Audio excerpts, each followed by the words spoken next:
네, 안녕하세요. 저는 카이스트 프로그래밍 언어 연구실에서 박사과정을 밟고 있는 박지혁입니다. 제가 오늘 발표드릴 내용은 N+1 version differential testing이라는 저희가 새롭게 개발한 기법인데요. 이 기법은 컴퓨터를 위한 구현체와 사람을 위한 명세서 사이의 일치성 검사를 통해서 양쪽 모두의 버그를 검출할 수 있는 새로운 기법입니다. 그래서 저희는 이 기법을 새롭게 개발을 한 후에 자바스크립트에 적용을 해 보았는데요. 이 부분에 대한 연구를 발표하도록 하겠습니다. 그래서 이 연구는 저희 연구실의 안승민, 윤동준, 김경원 학생과 더불어 저의 지도 교수님인 류석영 교수님과 함께 진행을 하였습니다. 그래서 어, 네, 아까 설명을 주셨다시피 이 연구는 올해 소프트웨어 공학 분야의 탑티어 학회 중 하나인 익시에 게재가 되었고요. 그리고 감사하게도 학회에서 디스팅기시드 페이퍼 어워드도 수상을 하였습니다. 그래서 이 연구를 소개를 먼저 드리기에 앞서 자바스크립트라는 프로그래밍 언어를 먼저 소개를 해야 될 것 같은데요. 대부분이 아실 것 같지만 자바스크립트는 현재 정말 다양한 분야에서 널리 사용되고 있는 프로그래밍 언어입니다. 처음에는 웹브라우저를 위해서 죄송합니다. 웹브라우저를 상에서 클라이언트 사이드 프로그래밍을 하기 위한 작은 스크립팅 언어로 시작을 했지만 현재는 Node.js 같은 프레임워크들을 통해서 서버 사이드 프로그래밍이나 시스템 프로그래밍, 심지어는 이제 IoT 세계를 위한 작은 임베디드 시스템에서도 사용할 수 있는 프로그래밍 언어가 되었습니다.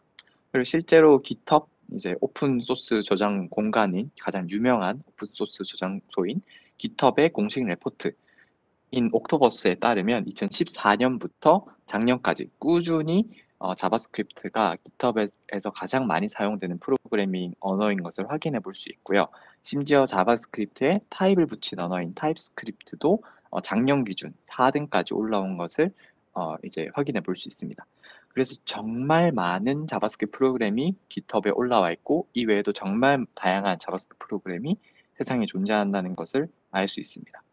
하지만 이렇게 널리 사용되고 있는 언어지만 이 자바스크립트로 작성된 프로그램을 올바르게, 그러니까 정확하게 이해하는 거는 생각보다 쉬운 일이 아닙니다. 그 이유는 자바스크립트에 정말 다이나믹하고 동적이고 그리고 복잡한 랭귀지 피처들이 많기 때문인데요. 그래서 여기 이 예시 프로그램을 보시면 이 프로그램은 임플리시 컨버전이 자바스크립트 프로그램을 얼마나 이해하기 어렵게 만드는가를 보여주고 있는 예시입니다. 그래서 이 프로그램에서 함수 f는 단순히 파라미터 x를 받고 x와 그 x의 네게이션 사이 퀄리티 검사를 해서 리턴하는 정말 간단한 프로그램인데요. 여기서 어, x와 그 자기 자신의 네게이션 사이 이퀄리티를 비교하니까 항상 false를 리턴할 것처럼 생긴 함수입니다. 하지만 실제로는 그렇지 않고요. 자바스크립트에서 이제 타입이 동적이기 때문에 아무 값이나 넘길 수 있는데 이제 empty array를 넘기게 되면 다음과 같이 여러 번의 implicit conversion을 거쳐서 true가 나오게 됩니다. 그래서 간략히 살펴보자면 우선 오른쪽 항에서 negation 오퍼레이터를 위해서는 불리한 밸류로 바뀌어야 하는데 이제 모든 객체는 true를 의미하기 때문에 true로 바뀐 후에 네게이션을 거쳐서 false가 됩니다. 그리고 객체와 primitive value 사이의 equality 검사를 하기 위해서는 특정 타입의 primitive 타입, 동일한 타입으로 바뀌어야 하는데요. 뭐 복잡한 규칙이 있지만 여기서는 숫자로 바뀌어야 합니다. 근데 여기서 그 둘 다, empty array와 false가 둘 다 0을 의미하기 때문에 0으로 자동 변환이 일어나고요. 그렇기 때문에 최종 결과가 true가 나오게 됩니다. 그래서 이 외에도 아까 말씀드렸던 복잡하고 다이나믹한 피처들이 많이 있는데요. 예를 들어 함수를 값으로 쓸 수 있다던가 혹은 코드를 다이나믹하게 실행 도중에 생성을 할 수 있다던가 혹은 프로퍼티, 오브젝트 프로퍼티 필드라고 생각하시면 될 것 같은데 그런 프로퍼티를 지우거나 수정하거나 뭐 추가하는 일도 자유롭고요. 심지어 그 프로퍼티를 접근할 때도 임의의 스트링 값을 통해서 접근할 수 있다 보니까 정말 다이나믹한 피처를 가지고 있습니다. 그래서 이런 것들을 적절히 섞어서 사용하게 되면 정말 이상한 행동도 할 수 있게 되는데요. 예를 들어 이것도 하나의 자바스크립트 프로그램입니다. 정말 읽기도 어려운 이 프로그램은 사실 뜯어보면 뭐 empty array와 더하기와 negation 오퍼레이터 그리고 property access만으로 구성되어 있는 프로그램인데요. 이 프로그램의 결과를 예상하는 것은 쉬운 일이 아닐 것입니다. 그래서 이걸 실제로 실행을 복사해서 붙여 넣어 보면 어떤 일이 일어나냐면 hello라는 스트링이 나오게 됩니다. 놀랍게도. 그래서 이게 뭐 다 자세히 설명은 드리진 않겠지만 뜯어보면 이렇게 색깔별로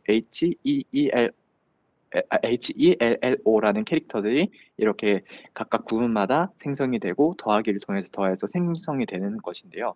이것을 어떻게 이해할 수 있을까요? 그래서 이걸 단순히 예제만 보거나 이런 것만으로는 사실 정확하게 이해하기 어려울 것입니다. 그래서 필요한 게 이 이크마스크립트라는 겁니다. 이 이크마스크립트가 뭐냐? 어떻게 보면 하나의 책이라고 보시면 될 것 같은데요. 자바스크립트의 모든 것을 어, 공식적으로 얻은 어떤 사람을 위한 책이라고 보시면 됩니다. 그래서 이 공식 책은 이 스페시피케이션은 그게 신텍스랑 시멘틱스를 기술하고 있는데요. 신텍스는 프로그램 모양이겠죠. 어떻게 프로그램이 모양이 생겼는가인 거고, 시멘틱스는 각 모양마다 어떤 의미를 지니는가, 실행하면 어떻게 동작을 해야 되는가를 이제 기술을 하고 있습니다. 그래서 신텍스 같은 경우는 베커스 노머 폼이라고 하는 BNF의 확장 버전을 기반으로 그래머가 작성이 되어 있고요. 그리고 시멘틱스는 이제 어, 영어 문장으로 구성된 스텝으로 구성이 된 앱스텍 알고리즘으로 기술이 되어 있습니다. 그래서 이 예시는 아까 봤던 empty 어레이에 대한 신텍스와 시멘틱스인데요. 그래서 왼쪽은 어레이 리터럴들에 대한 신텍틱 프로덕션이고 세 개의 얼터너티브, 세 개의 서로 다른 모양으로 구성된 프로덕션입니다. 그리고 세 번째 얼터너티브에 대한 의미, 시멘틱스가 오른쪽에 앱스텍 알고리즘으로 기술이 되어 있는 것입니다. 그래서 이런 식으로 구성이 된 신텍스와 시멘틱스를 이크마스크립트에 짜서 모두 읽어보면 이래서 자바스크립트란 프로그래밍 랭귀지가 이런 동작을 하는구나를 모두 이해할 수 있게 됩니다.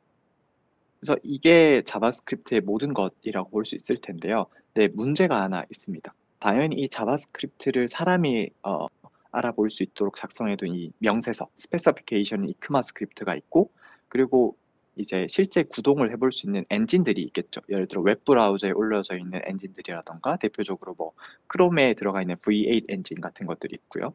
뭐 혹은 인베디드 시스템이나 혹은 서버 사이드를 위한 자바스크립트 엔진들도 존재를 할 겁니다. 이랬을 때 이 사람을 위한 책과 이제 실제 구현체 사이는 당연히 똑같아야겠죠. 예를 들어 책에서 empty array에 네게이션을 취하면 false가 나와야만 해라는 어떤 의미를 담고 있으면 당연히 실제 실행을 한 엔진에서도 그 결과가 나와야만 할 것입니다.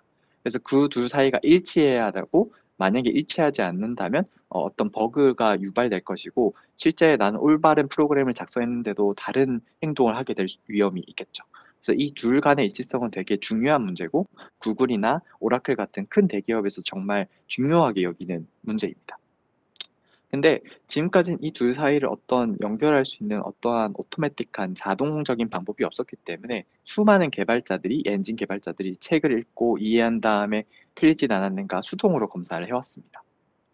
그런데 이게 문제가 생기는 점이 이 자바스크립트가 확장이 되면 어떻게 될까요? 예를 들어 이 책이 이크마스크립트가 다음 버전이 나올 수 있겠죠.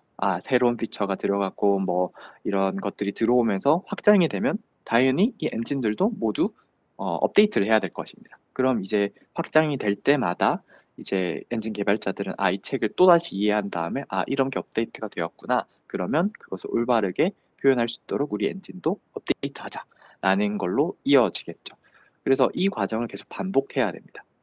책이 업데이트 될 때마다. 근데 사실 이게 2015년까지는 그렇게 큰 문제는 아니었습니다. 왜냐하면 이 자바스크립트라는 언어가 그렇게 자주 업데이트되는 언어도 아니었었고 업데이트가 돼도 정말 마이너한 피처만 들어왔었거든요. 그런데 2015년을 기점으로 정말 많은 것이 바뀌게 됩니다. 그 이유는 이 이크마스크립트가 하나의 위원회에서 관리를 하고 있는데요. 이크마 테크니컬 커미티 39이라고 TC39이라는 위원회에서 관리를 하고 있습니다. 근데 이게 2015년대에 보니까 2010년대에 들어서 정말 많은 곳이 사용하고 있고 사용자들이 자바스크립트 이런 게 있으면 좋겠다라는 요구가 계속 들어오고 있는데 반해서 자바스크립트는 성장이 더디고 있었죠. 그래서 이 위원회에서 어떤 큰 결정을 하게 되는데요. 우선 정말 꼭 필요하다고 생각하는 정말 많은 피처들, 뭐 클래스나 모듈 같은 걸 넣은 ES6 버전을 2015년에 출간을 하게 됩니다. 그래서 엄청 큰 업데이트가 갑자기 한 번에 일어났죠. 거기에 더해서 또 다른 두 가지의 큰 결정을 하게 되는데요. 첫 번째가 이제 우리는 이 자바스크립트를 빠르게 성장시킬 거다. 사용자의 요구에 맞춰서. 그래서 매년 업데이트 하겠다라고 선언을 하게 됩니다. 그래서 실제로 2015년부터 이렇게 매년 이제 자바스크립트라는 언어가 확장이 되고 있는데 매번 큰 피처가 들어오면서 이제 확장이 되고 있는 것을 확인해 볼 수 있습니다. 그래서 실제로 올해 연도 스펙을 보면 ES12 12번째 버전인데요. 거의 900쪽에 가까운 두꺼운 책에 가까워집니다. 그리고 두 번째 결정은 자바스크립트 언어 자체를 오픈 소스화했습니다. 그게 무슨 말이냐면 이제 GitHub에 이제 자바스크립트 책 스페시피케이션 이크마스크립트가 올라와 있는데요. 이제 누구나 만약에 내가 자바스크립트에 이러한 랭귀지 피처가 있으면 좋겠어라는 생각이 들면 누구나 이렇게 작성을 해서 풀리퀘스트를 날리면 커미티가 한번 토의를 한 후에 스텝을 거쳐서 넣을 수 있게 됩니다. 그래서 이렇게 오픈 소스화가 되니까 누구든 자바스크립트를 확장할 수 있게 되었고, 그래서 자바스크립트는 더 빠른 속도로 성장하게 되었죠. 그럼 문제는 무엇이냐? 아까 말씀드렸다시피 이제 책과 엔진은 서로 따로 사람을 위해서 작성이 되고 개발자들이 실제 컴퓨터 실행하기 위해서 개발을 하는데 그 둘 사이에 어느 일치성 검사할 수 있는 방법이 없었습니다. 그렇기 때문에 이렇게 빠르게 언어가 성장하다 보면 더 불일치하는 부분이 많이 숨어져 있게 되고 그런 버그로 인해서 심각한 오류가 나오거나 보안 이슈가 생길 수가 있게 되겠죠. 그래서 저희가 생각했던 솔루션이 하나 있는데요. 뭐냐면 메카나이즈 스페시피케이션이라는 걸 이 영어로 작성된 책에서 뽑을 수만 있다면 그러면 자동으로 이 둘 사이를 일치성을 검사할 수 있지 않을까라는 아이디어였습니다. 그래서 저희의 핵심 아이디어는 이 메카나이즈드 스페시피케이션이라는 건데요. 이게 무슨 말이냐면 원래 이크마스크립트는 사람을 위해서 영어로 작성이 되어 있었고요. 그걸 이제 컴퓨터가 알아먹을 수 있는 수준으로 이제 메카나이즈드 기계화를 하는 걸 통해서 기계화된 명사를 뽑는 것을 생각하게 되었습니다. 그래서 이 메카나이즈 스페시피케이션은 몇 가지 특징을 가지는데요. 우선 실제 실행이 가능한 executable 성질을 가지고요. 그리고 두 번째로 이제 단순 informal한 영어 문장이 아닌 formal, mathematically 수학적으로 formal하게 정의가 되어 있게 됩니다. 그래서 이러한 extraction 과정을 거치면 그 위에서 저희가 말한 M+1 version differential testing을 뒤에서 설명을 드리겠지만 그 과를 할 수 있게 되는 것입니다. 그래서 저희의 오버롤 스트럭처를 보여드리면 이렇게 크게 두 가지 부분으로 나뉘게 되는데요. 우선 앞서 말씀드린 것처럼 이크마스크립트에서 메카나이즈 스페시피케이션 뽑는 부분과 이 뽑힌 메카나이즈 스페시피케이션과 실존하는 엔진들을 받아서 이제 M+1 버전 디퍼런셜 테스팅을 하는 부분입니다. 그래서 사실 이번 익시에 발표한 내용은 이 두 번째 제스트 M+1 버전 디퍼런셜 테스팅에 관한 내용이지만 사실 이걸 제대로 이해하기 위해서는 저희의 이전 연구인 GSET, 메카나이즈 스페시피케이션을 추출하는 연구도 이해를 할 필요가 있습니다. 그래서 저는 오늘 이 GSET이라고 한 이전 연구도 간략하게 살펴보면서 설명을 드리고 그 다음에 메인 부분인 제스트, 그 M+1 버전 디퍼런셜 테스팅도 설명을 드리려고 합니다. 그래서 이제 G셋 부분부터 설명을 드리도록 하겠습니다. 그래서 G셋은 작년 또 다른 소프트웨어 공학의 탑티어 학회 중 하나인 ASE에 게재가 되었고요. 이 연구는 저희 연구실 박지희, 안승민 학생 그리고 저희 지도 교수님인 유석영 교수님과 함께 진행을 하였습니다. 그래서 이 연구의 핵심은 이 영어로 되어 있는 이크마스크립트를 메카나이즈 스페시피케이션을 뽑는 건데요. 저희는 그 툴을 G셋이라고 명명을 했습니다. 그래서 Gset이란 툴은 자바스크립트 IR 베이스 세만틱스 익스트랙션 툴체인의 약자인데요. 크게 다음과 같은 구조를 지닙니다. 두 개의 부분으로 우선 나눠져 있다고 보시면 될 것 같은데 첫 번째 파트가 신텍스에 대한 것입니다. 그래서 아까 신텍스는 그 그래마 프로그램의 자바스크립트 프로그램의 모양이라고 말씀드렸는데요. 이 BNF의 익스텐디드 형식으로 작성된 프로덕션을 책으로부터 받아서 자동으로 파서를 생성해 놓는 부분이 있고요. 그리고 두 번째 파트가 시멘틱스 파트인데 이제 영어 문장으로 작성이 되어 있는 앱색 알고리즘을 받아서 저희 나름대로 정의한 중간 언어인 IRES, 이크마스크립트를 위한 Intermediate Representation이라고 해서 IRES 상의 펑션으로 컴파일하는 과정이 있습니다. 그래서 이 컴파일 과정은 이제 저희가 수동으로 작성한 컴파일 룰에 의해서 작동을 하게 되고요. 근데 이렇게 말로만 해서는 무슨 말인지 잘 모를 테니 예시를 들면서 좀 설명을 드려야 할 것 같습니다. 그래서 첫 번째 파트, 신텍스의 파트에 대해서 먼저 설명을 드리면 아까 보여드렸던 그 예시입니다. 어레이 리터럴에 대한 신택틱 프로덕션이고요. 3개의 얼터너티브로 구성이 되어 있습니다. 그래서 이 프로덕션을 넣으면 저희 G셋의 파서 제너레이터 부분에서는 아래와 같은 파서 프로그램이 자동으로 생성이 되게 됩니다. 근데 여기서 핵심은 어, 이게 제가 간략히 BNF의 어떤 확장 버전이다라고 했는데 단순 Extended BNF를 넘어서 사실 여러 가지 노테이션이 더 추가되어 있습니다. 예를 들어서 논 터미널이 파라메트릭하게 확장이 되어 있다던가 혹은 얼터너티브들도 옵셔널리 적을 수 있다라던가 혹은 심지어는 컨텍스트 센서티브한 토큰들도 들어가 있습니다. 그렇기 때문에 기존의 파서 제너레이션 테크닉은 전부 콘텍스트 프리 그래머라는 가정, CFG라는 가정에 의해서 개발이 되어 왔었거든요. 그렇기 때문에 저희는 이 자바스크립트의 문법에 대해서는 CFG 기반의 파스 제너레이션 테크닉을 사용할 수가 없었습니다. 그래서 저희는 어떤 결정을 했냐면 2004년에 브라이언 폴드라는 분이 만든 새로운 방법론 Parsing Expression Grammar PEG 위에서 확장을 해서 자동 파스 제너레이션을 해보려고 했습니다. 그래서 PEG 위에서 저희는 루커이드 파싱이라는 걸 얹어서 실제 자바스크립트 파서를 자동으로 생성해내는 걸 성공을 했는데요. 이 루커이드 파싱이라는 게 도대체 뭐고 왜 필요하면서 어떻게 동작하는지를 설명을 드리도록 하겠습니다. 그래서 우선 간단한 이제 컨텍스트 프리 그래마에 대해 예시를 보여드릴 텐데요. 이 CFG에 예를 들어 이러한 두 개의 프로덕션을 이루어진 CFG가 있다고 해봅시다. A와 B는 두 개의 프로덕션이고 각각의 프로덕션은 두 개의 서로 다른 얼터너티브로 구성이 되어 있죠. 이제 그 A라는 프로덕션을 통해서 오른쪽에 있는 이제 스트링들 x, y 세미콜론과 x 더하기 x 세미콜론을 파싱하려고 해보면 당연히 이 프로덕션에 속하게 됩니다. 실제로 파싱이 되겠죠. 근데 이제 파싱 익스프레션 그래마로 똑같은 모양을 이제 기술을 해보면 이제 XY 세미콜론은 파싱이 불가능합니다. 그 이유가 위에서 CFG는 이제 얼터너티브 사이에서 오더가 존재하지 않고 모두 이퀄리 동일한 의미를 가지지만 이제 파싱 익스프레션에서는 그 특성상 이제 오더가 존재해서 먼저 나오는 게 우선권을 가지게 됩니다. 그래서 B라는 프로덕션을 보면 X와 XY라는 얼터너티브가 두 개가 있는데 X라는 얼터너티브가 우선권을 가지기 때문에 X, Y 세미콜론에서 X에 대입해 봤을 때 성공을 했기 때문에 두 번째를 시도조차 안 합니다. 그러니까 항상 X, Y라는 이 얼터너티브는 무시가 되는 거죠. 그래서 이러한 초이스 오퍼레이터의 오더라는 개념 때문에 기존 CFG에서 파싱이 잘 되던 것이 PEG에서는 안 되는 경우가 생기게 됩니다. 그래서 이 문제를 해결했어야만 했고 저희는 PEG의 확장을 해서 루커이드 파싱이라는 개념을 추가를 했습니다. 그래서 루커이드 파싱이라는 거는 오더드 초이스인데 루커이드 토큰과 함께 고려를 한 오더드 초이스라는 개념입니다. 그래서 이게 왜 이제 XY 세미콜론이 파싱이 가능하게 되는지를 예시를 통해서 한번 설명을 드리겠습니다. 그래서 루커이드 토큰이라는 개념이 뭐냐면 나는 현재 여기를 파싱을 하고 있는데 그 다음에 파싱할 게 이 파싱이 끝나고 나서 올 수 있는 파서블한 토큰들을 이제 기술을 해놓는 것입니다.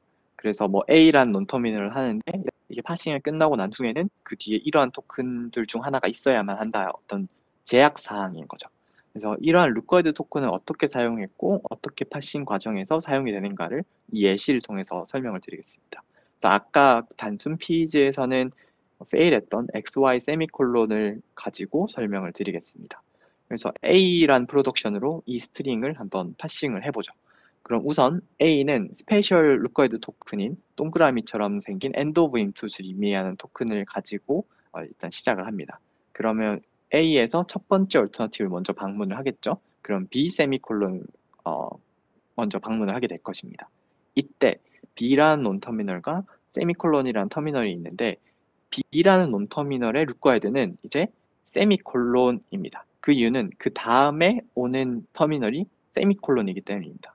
그리고 이제 B라는 논터미널을 따라 들어가면 이제 첫 번째 얼터너티브는 X를 먼저 방문하게 될 것인데요. B의 루커헤드 토큰이 세미콜론이었으니 현재 X에 대한 루커헤드 토큰도 세미콜론입니다. 그럼 이때 기존의 PEG랑 똑같이 X는 당연히 성공적으로 파싱이 됐다 하고 원래 PEG라면 여기서 성공했다 하고 이제 진행을 할 텐데 이제 저희는 루커헤드 파싱이니까 루커헤드 토큰도 검사를 합니다.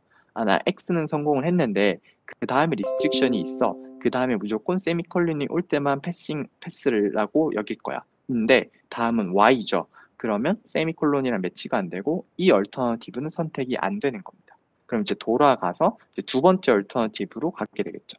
그럼 이때는 이제 루커헤드 토큰을 다 고려하고라도 X, Y가 다 파싱이 되고 성공적으로 XY 세미콜론이 A로 파싱이 된다는 것을 확인해 볼 수 있습니다. 그래서 이 개념을 페이지에 얹고 나니 자바스크립트 파서가 제대로 성공적으로 나올 수 있게 되었고요. 그래서 저희는 루커헤드 파싱이라는 개념을 페이지의 포멀라이제이션 위에 얹어서 논문에 게재를 하였습니다. 그래서 이게 신텍스 부분에서 어떤 문제가 있었고 어떻게 해결해야 했는가에 대한 내용이고요. 이제 시멘틱스 부분이 사실 더 핵심이라고 할 수 있는데 이제 영어 문장을 이제 핸들링을 해야겠죠. 이제 영어 문장으로 구성이 되어 있는 이 앱색 알고리즘을 저희 걸로 저희의 중간 언어인 IRES의 함수로 변환하기 위해서 저희는 118개의 컴파일 룰을 작성했습니다. 그래서 이 컴파일 룰을 이제 작성을 해서 변화를 했는데 이게 왜 이런 결정을 했냐면 사실 이게 영어 문장이라고 표현을 하긴 했지만 실제로 제너럴한 형태의 영어 문장은 아니었거든요. 왜냐하면 이제 특수성이 있는 영어 문장이죠.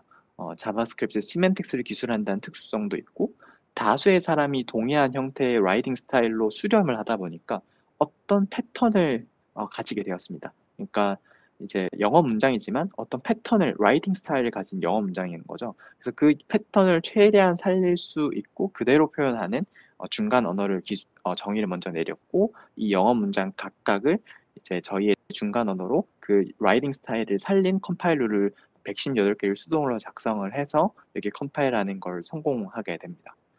그래서 예시를 보여드리면 아래와 같은 영어 문장이 하나 있다고 했을 때 위와 같은 컴파일 룰을 작성해 볼 수 있습니다. 그래서 컴파일 룰은 크게 왼쪽에 파싱 룰과 오른쪽에 컨버전 룰로 작성이 되어 있는데 이때 이 영어 문장을 컴파일한다고 하면 우선 토크나이저가 돌면서 토크나이징이 일어나게 됩니다. 그럼 이제 이러한 토큰들로 구성이 되겠죠. 그리고 나서 파싱 룰을 통해서 이런 트리 형태로 변환이 됩니다.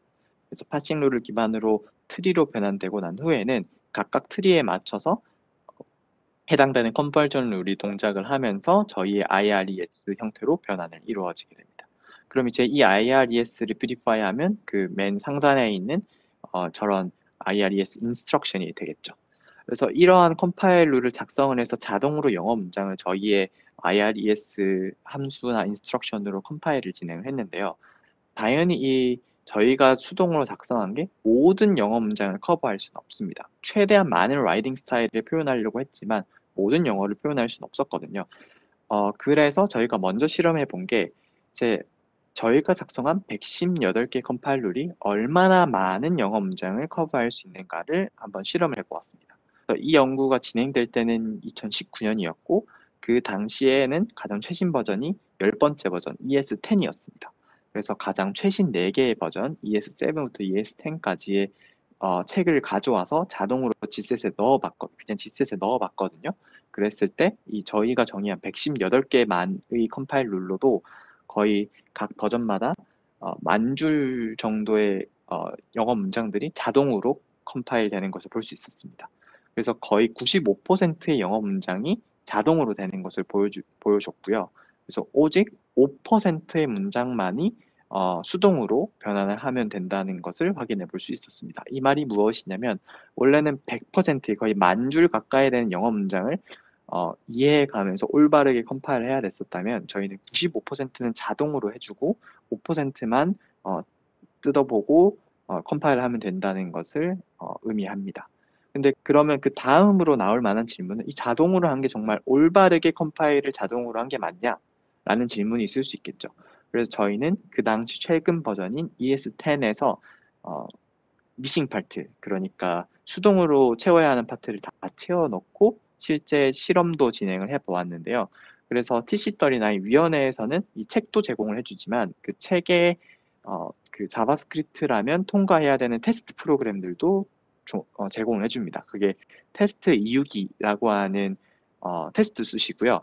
그 테스트 숫에서 테스트 수술 기반으로 저희가 자동으로 뽑은 메카나이즈 스페시피케이션을 검사를 해보았습니다. 그래서 이제 어, 적용이 가능한 테스트들을 이 자동으로 뽑은 메카나이즈 스페시피케이션 위에서 실행을 해본 결과 파싱도 모두 통과하였고 실행도 성공적으로 모두 끝나는 것을 확인해 볼 수 있었습니다. 그러니까 이 말은 저희 G셋을 통해서 100% 모든 것을 자동화하진 못했지만 95%의 자동화를 통해서 자동으로 메카나이즈 스페시피케이션을 뽑는 것을 성공했다라는 의미입니다. 그래서 이게 어떻게 저희가 이크마 스크립트로부터 메카나이즈 스페시피케이션을 뽑았는가에 대한 내용이고요. 이제 본 내용인 메카나이즈 스페시피케이션을 이용해서 자바스크립트 엔진과의 일치성 검사를 어떻게 했는가에 대해서 설명을 하도록 하겠습니다.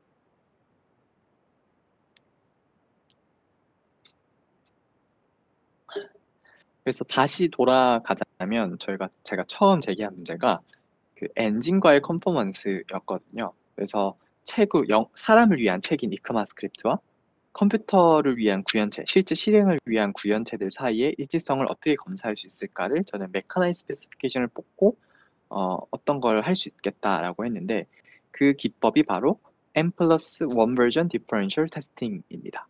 그래서 이게 뭐냐? 우선 아시는 분은 아시겠지만 기존 디퍼런셜 테스팅이라는 기법이 존재했었습니다. 이 디퍼런셜 테스팅이라는 것이 뭐냐면 똑같은 기능을 하는 N개의 서로 다른 구현체가 있다고 해봅시다. 그러면 당연히 동작하는 기능은 똑같지만 구현은 다르게 되어 있겠죠. 뭐 다른 언어로 구현했던가 다른 알고리즘으로 구현했지만 똑같은 인풋에서는 똑같은 결과가 나와야 하는 N개의 서로 다른 구현체가 있다고 해보죠. 그러면 모두 결과가 똑같아야만 할 텐데 만약에 똑같은 인풋을 넣었는데도 하나만 결과가 다르게 나왔다? 그러면 그 하나가 다르게 나온 애가 버그를 갖고 있을 확률이 높지 않을까라는 방법론입니다. 그래서 버그를 찾을 때 이 인풋에서 이 아웃풋이 무조건 나와야 돼라는 인풋 아웃풋에 대한 정답 표현은 없더라도 똑같은 인풋을 넣으면 똑같은 기능을 하는 구현체에 똑같은 결과가 나와야 할 텐데 하나만 다르면 걔가 틀렸을 확률이 매우 높겠죠. 그래서 그거를 가지고 디버깅을 하는 어떤 방법론이거든요. 이 디퍼런셜 테스팅에서 저희는 확장을 해서 n 플러스 1 n개에다가 하나를 더 얹었는데 그게 뭐냐면 구현체가 아니고 사람을 위한 이크마 스크립트입니다. 사람을 위한 스페시피케이션을 얹은 거죠. 그래서 n개의 구현체와 한 개의 명세를 통해서 디퍼런셜 테스팅을 할 수 있는 방법론을 제공했고 이걸로 서로의 컨포먼스를 비교하는 방법론을 제시하게 됩니다. 그래서 이 방법론의 핵심이 뭐냐면 이 주어진 사람을 위한 스펙에서 자동으로 테스트를 합성해낼 수 있으며 그러니까 이 테스트들은 이 스펙을 의미를 고스란히 담고 있는 테스트들이겠죠. 이 테스트를 합성만 할 수 있으면 진행할 수 있는 테스팅입니다. 그래서 예시로 먼저 설명을 드릴 텐데요. 일단 가정을 해봅시다. 이 이크마스크립트란 책으로부터 어떤 테스트 프로그램 하나를 합성해냈다고 해봅시다. 그리고 이 테스트 프로그램을 이 각각 4개 엔진 위에서 돌려보겠습니다. 그런데 만약에 4개의 엔진 중에 3개는 이 테스트 프로그램을 통과하는데 하나, V8이라는 엔진은 fail했다. 라고 하면 기존의 디퍼런셜 테스팅처럼 높은 확률로 V8에 엔진 버그가 있겠구나라고 뭔가 디버깅을 하면 되는 것이고요. 근데 더 재밌는 거는 반대의 경우인데 이 테스트를 돌렸는데 하나, 그라이브엠 엔진에서 만약에 통과를 했는데 나머지 3개 엔진에서 fail했다? 이게 무슨 의미를 가지냐면 이 테스트 자체가 존재하는 엔진들과 대부분의 존재하는 엔진들과 다른 의미를 가진다는 거죠. 그러면 이 테스트 자체가 틀렸을 확률이 높고 그러면 이 테스트를 만들어낸 이 이크마 스크립트가 틀렸을 확률이 높겠죠.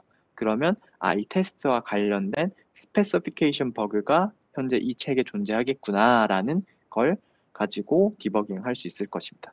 거기에 더 나아가서 저희는 GraalVM도 살펴봐야 하는데요. 그 이유는 분명 이 테스트는 틀려야만 했을 테스트인 것 같은데 얘는 이 테스트 프로그램을 통과시켜 버렸으니까 그러면 당연히 이 틀려야만 하는 테스트를 통과시킨 GraalVM의 엔진도 검사를 해야 되는 것이겠죠.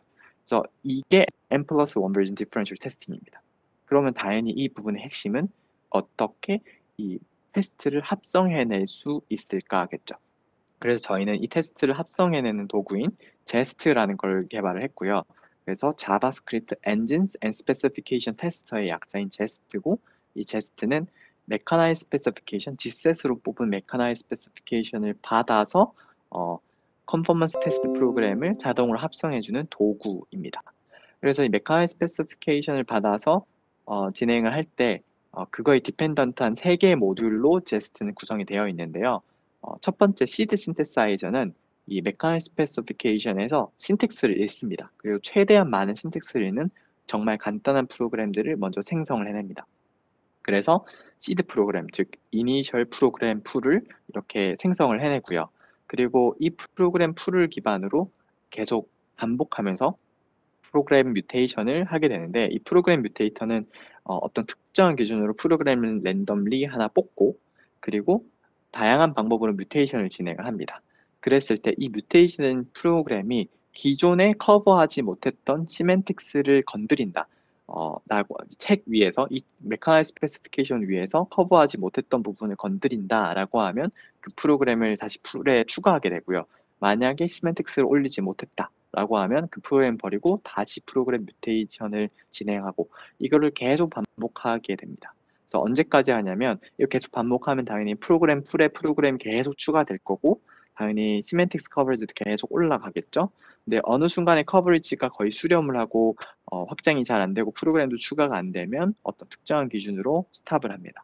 그리고 그 다음으로 어설션 인젝터가 실행이 되는 거죠. 그래서 어설션 인젝터가 제일 핵심인 부분인데요. 이렇게 커버리지 가이드로 생성된 프로그램, 자바스크립트 프로그램 맨 뒤에 어설션을 넣어주는 애입니다. 그래서 이 어설션을 뭘 기준으로 넣냐면, 아까 말씀드렸다시피 메카나이즈 스페시피케이션은 프로그램을 실행할 수 있는 애죠.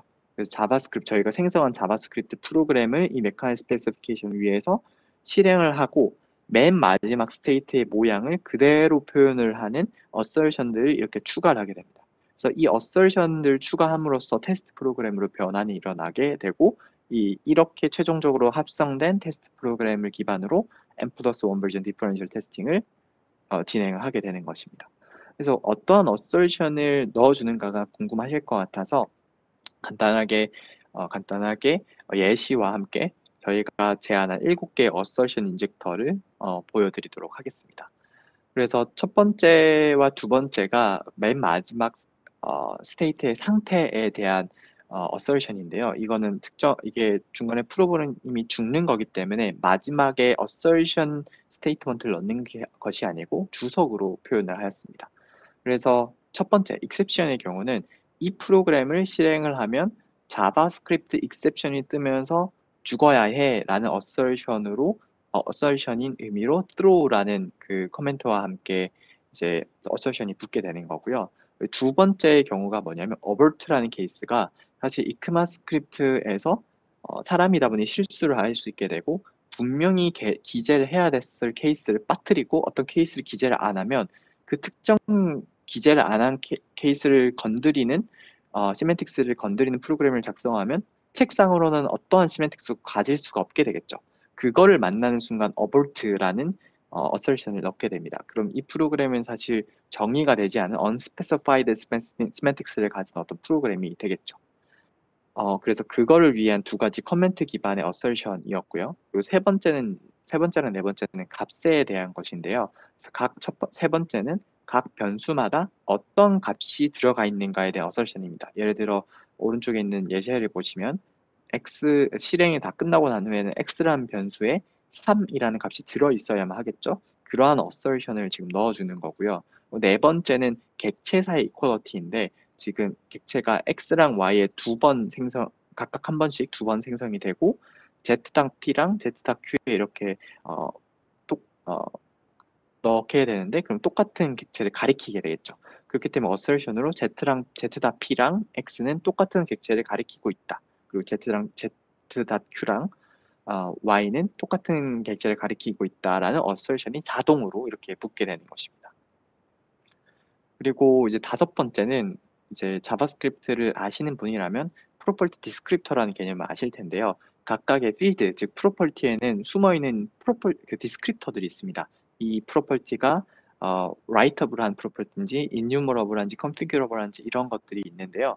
이것들을 이제 검사를 해주기 위해서 이제 verify property라는 저희만의 그 자바스크립트 API를 만들어서 assertion 이렇게 넣어주게 되었고요. 그 다음에 프로퍼티 사이에 order라는 개념이 이크마스크립트 6부터 들어왔는데 이제 for of나 for in statement에서 이 order 개념이 들어갑니다. 그래서 프로퍼티 사이는 뭐가 더 우선적으로 나와야 하고 이런 order 개념이 들어가 있는데요. 그래서 그 order가 올바르게 구현이 되어 있는가를 이제 assertion으로 이제 검사할 수 있도록 만들었습니다. 그리고 마지막으로 internal method랑 슬랫이 이제 있는데 이게 객체가 사실 익스플릿하게 드러나 있는 프로퍼티도 있지만 인터널하게 숨어 있는 인터널 메소드나 인터널 슬롯도 있습니다. 그래서 인터널 메소드나 인터널 슬롯을 제대로 가지고 있는가도 검사하기 위해서 특별한 어서션들을 만들어서 이렇게 자동으로 넣어주도록 했습니다. 그래서 이렇게 7개의 서로 다른 어서션 인젝터를 통해서 주어진 프로그램을 테스트 프로그램으로 변환하는 것을 자동으로 할 수 있도록 만들었고요. 그래서 이렇게 과정을 통해서 저희가 실제 N+1 버전 디퍼런셜 테스팅을 진행을 해보았는데 이 연구를 할 당시는 작년이었고 작년 2020년 기준으로는 11번째 버전 ES11이 가장 최신 버전이어서 가장 최신 버전이 ES11과 그리고 ES11의 모든 피처를 fully 서포트하는 이제 엔진 4개를 가져와서 M+1 버전 디퍼런셜 테스팅을 제스트와 함께 진행을 해보았습니다. 그래서 최종 결과를 말씀드리면 이제 4개 엔진에서 44개의 새로운 버그를 저희가 찾아내서 레포트하고 모든 걸 억셉을 받았고요. 그리고 ES11, 이크마스크립 사람을 위한 책이죠. 이 책에 있는 버그도 27개를 찾았는데 뭐 26개는 그 이후 과정에서 오픈소스화 과정에서 다른 사람들이 이미 버그 리포트를 했더라고요. 그런데 하나는 저희가 새롭게 찾은 버그였습니다. 그래서 이런 과정을 통해서 저희가 44개의 엔진 버그와 27개의 스페시피케이션을 동시에 잡을 수 있다는 것을 실험적으로 보이게 되었고 여기서 재미난 포인트가 하나 있었는데 여기서 선택한 엔진 4개가 되게 유명하고 정말 많은 사람들이 사용하고 검증이 된 엔진입니다. 예를 들어 V8 같은 경우는 크롬이나 Node.js에서 사용하고 최근에 엣지에서도 사용하고 있는 엔진이고요. GraalJS는 GraalVM이라고 오라클에서 최근에 모든 언어를 통합하고 싶은 버추얼 머신 위에 자바스크립트를 위한 엔진이었고요. QuickJS나 모더블 XS도 이제 각각의 분야에서 가장 많이 사용되는 엔진 중 하나인데 이 엔진들이 TC39 그러니까 공식 위원회에서 제공해주는 테스트를 모두 통과하고 있는 상태였거든요. 그래서 우리 건 안전하고 이크마스크립트랑 무조건 일치한다라고 주장을 하던 엔진들이었는데 저희가 이 방법을 통해서 자동으로 만든 테스트를 통해서 실제 버그들을 잡게 된 것이죠. 그래서 안전하고 모두 일치한다고 주장하던 엔진에서도 이 방법론을 통해서 버그를 잡을 수 있었다는 게 되게 재미난 포인트였던 것 같습니다. 그래서 여기까지가 제가 어떻게 그 영어로 사람을 위해서 영어로 작성된 스페시피케이션과 이제 실제 실행을 하기 위한 구현체인 엔진들 사이의 컨포먼스를 어떻게 검사를 자동으로 했는가에 대한 내용이었고요. 이후에도 사실 여러 개의 연구를 진행을 했고 현재도 진행을 하고 있습니다. 그 이유는 이제 사람만을 위해 영어로 작성되던 책에 불과했던 이크마스크립트가 이제 컴퓨터가 알아먹을 수 있는 형태의 메카나이즈 스페시피케이션으로 변환이 이루어졌기 때문에 그 위에서 정말 많은 연구를 이제 할 수 있게 된 겁니다. 그래서 저희가 또 다른 연구를 한 게 올해 ASE의 또 다른 연구를 또 게재를 했는데요. 이거는 이제 엔진 없이 단순 메카나이즈 스페시피케이션 위에서 타입 검사를 통해서 스페시피케이션 버그를 잡는 연구를 진행을 했었고요. 그리고 또 다른 거는 저희 연구실에서 정적 분석기도 원래 수동으로 만들어 왔었거든요. 그러니까 저희 연구실에서 자바스크립트 정적 분석기라는 도구를 이렇게 계속 메인테인 하면서 만들어 왔었는데 당연히 이크마스크립트 책을 저희도 열심히 읽고 이해한 다음에 정적 분석기를 만들어 왔겠죠. 그런데 이렇게 수동으로 만들던 정적 분석기를 자동으로 뽑는 연구도 최근에 해서 현재 리뷰를 기다리고 있는 중이고요.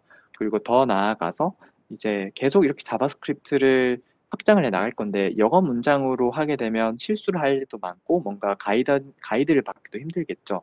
그래서 랭귀지 디자인을 하는 때 많은 도움을 주는 어시스턴트도 지금 현재 개발을 하고 있고 자바스크립트에서 또 다양한 라이브러리들이 있는데 그중에서 바벨이라는 게 요새 대부분의 대기업들과 대부분의 자바스크립트 개발자들이 쓰고 있는 라이브러리가 있습니다. 이 바벨이라는 게 뭐냐면 이전 버전으로 바꿔주는 라이브러리거든요. 이 프레임워크를 사용을 하면 뭐 이크마스크립트 12, 12번째 가장 최근 거 쓰더라도 예전 버전이 ES5 형태의 프로그램을 변환해주는 변환기가 있는데 이 변환기가 올바른가, 정말 잘 변환하고 있는가를 아무도 대답을 못하고 있었거든요. 근데 저희는 이제 메카나이즈 스페시피케이션이 있다 보니까 여러 개의 버전에 대한 모든 컴퓨터가 알아먹을 수 있는 시멘틱스를 가지고 있는 상태이기 때문에 이 바벨이 정말 올바르게 변화를 하고 있는가에 대한 인퍼리컬 스터디도 현재 진행을 하고 있습니다. 이 외에도 정말 다양한 방식으로 이 메카나이즈 스페시피케이션을 이용해서 지금까지 수동으로 해오던 일을 자동으로 할 수 있다고 생각을 하고 있고요. 그래서 현재 이 방향으로 열심히 연구를 진행을 하고 있습니다. 그래서 여기까지가 제 연구에 대한 발표였고요. 들어주셔서 감사합니다.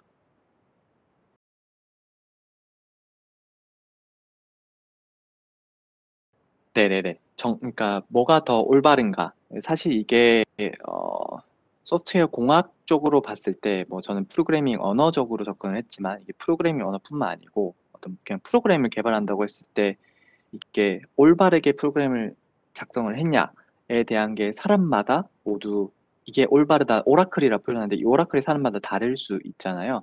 그래서 뭐 흔히 개발자들은 그냥 코드 자체가 오라클이다라고 한 사람이 있고 뭐 테스트가 오라클이다. 이 테스트를 무조건 다 통과해야 돼. 이 테스트 자체가 정말 올바른 애야라는 오라클일 수도 있고 혹은 지금 제가 말씀드렸던 사람을 위한 영어 문장으로 작성된 어떤 스펙이 있을 수 있는데 걔가 오라클일 수도 있고 근데 그게 사람마다 중요도가 다 달라요.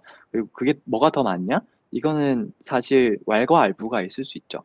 근데 어쨌든 연구나 이런 걸 진행을 할 때는 혹은 어떤 걸 할 때 어쨌든 뭔가를 오라클로 주고 그게 정답이다 가정하고 그 오라클을 이제 다른 거가 어떻게 이 오라클을 잘 따르는가를 방법론적으로 많이 생각하는 것 같아요. 그래서 프로그램이 예를 들어 테스트가 올바르다라고 하면 당연히 프로그램 테스트를 통과하도록 계속 수정을 해 나가야 될 거고 스펙도 이 테스트는 이렇게 한다고 했는데 스펙이 달라? 그럼 스펙을 수정을 해야겠죠. 근데 그거는 정말 어떻게 보면 철학적인 문제일 수도 있다고 생각을 하고요. 어쨌든 그 철학적인 문제로 저희는 뭘 계속 진행할 수는 없으니 어쨌든 셋 중에 하나는 정답이다, 오라클이다 가정을 하고 어쨌든 진행을 해야 될 것 같습니다. 제가 이 연구를 지금 열심히 진행을 해 왔고 곧 졸업을 할 건데요. 졸업을 하고 난 후에도 계속 이 방향으로 연구를 진행을 할 예정이고 자바스크립트 외에도 다른 프로그래밍 언어나 혹은 다른 분야에 이걸 접목시켜서 사람과 컴퓨터 사이에 뭔가 연결을 계속 해주는 연구를 해 나갈 것 같아요. 혹시 이런 연구에 관심이 있거나 혹은 논의를 해보고 싶으면 저는 제 연락처나 이런 거는 다 오픈이 되어 있으니 언제든 연락을 해서 디스커션을 할 수 있으면 좋을 것 같습니다.